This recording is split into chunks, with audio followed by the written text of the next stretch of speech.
আমাদের এইখানের বুথের পাশাপাশি কিন্তু আমাদের আরও ৬টি বুথ ক্যাম্পাস জুড়ে রয়েছে এবং আমরা আমাদের সহযোগিতার মাধ্যমে শিক্ষার্থীদের কাছে যাওয়ার চেষ্টা করছি।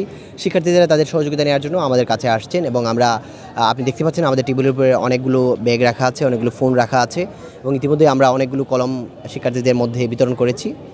আমরা আসলে আশানুরূপ আ আ ফলাফল পাচ্ছি বা সাড়া পাচ্ছি শিক্ষার্থীদের পক্ষ থেকে আরকি। আপনাদের যে কার্যক্রম শিক্ষার্থী বান্ধব কার্যক্রম ভবিষ্যতে চলবে বা ভবিষ্যতেও চলবে কিনা? জি, আমরা আমাদের পরবর্তী কার্যক্রম যতগুলো ইউনিটের পরীক্ষা বাকি রয়েছে সেই সবগুলো ইউনিটের পরীক্ষার সময় আমরা আমাদের বুথের মাধ্যমে সারা ক্যাম্পাস জুড়ে শিক্ষার্থীদের পাশে থাকার চেষ্টা করব। ছাত্রদলের কাছে শিক্ষার্থীরা কি প্রত্যাশা করছে?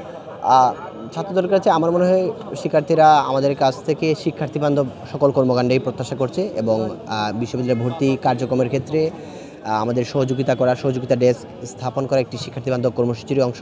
আমরা মনে করি শিক্ষার্থীরা এই ধরনের কর্মসূচি যেগুলো শিক্ষার সাথে সম্পর্কযুক্ত, শিক্ষার্থীদের সাথে সম্পর্কযুক্ত, ক্যাম্পাসের সাথে সম্পর্কযুক্ত সেই ধরনের কর্মসূচি শিক্ষার্থীরা আমাদের কাছে সকল ছাত্র সংগঠনের কাছে প্রত্যাশা করে।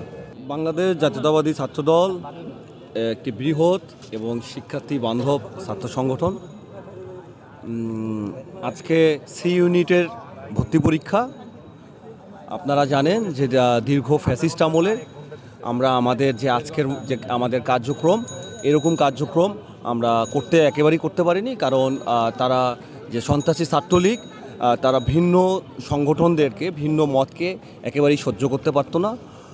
তো গত বছর 5 আগস্ট গণ অভ্যুত্থান পরবর্তী সময়ে আমরা সকল ছাত্র সংগঠন এবং শিক্ষার্থীরা স্বাভাবিকভাবে তাদের ক্যাম্পাসে বিচরণ করতেছে এবং তারই ধারাবাহিকতায় প্রত্যেকটা সংগঠনের মতো বাংলাদেশ জাতীয়তাবাদী ছাত্রদল তাদের যে শিক্ষার্থীবান্ধব কাজ সেগুলো করে আসতেছে। আজকে যে সি ইউনিটের পরীক্ষা, এই পরীক্ষাকে কেন্দ্র করে বাংলাদেশ জাতীয়তাবাদী ছাত্রদল গোটা ক্যাম্পাসে 7টা বুথ স্থাপন করেছে এবং আমরা এখানে তাদেরকে কলম দিচ্ছি, পানি দিচ্ছি এবং তাদের কোন বিল্ডিংয়ে কোন রুমে সিট পড়েছে সেগুলো দিয়ে তথ্য দিয়ে আমরা তাদেরকে সহযোগিতা করতেছি। আমরা তাদের জন্য বসার ব্যবস্থা করছি অভিভাবকদের জন্য। আর এরকম করেই আমাদের যে বি ইউনিটের পরীক্ষা রয়েছে, ক ইউনিটের পরীক্ষা রয়েছে, অন্যান্য যে 2 দিন সে সময়ও আমাদের এই যে কার্যক্রম সেটা অব্যাহত থাকবে।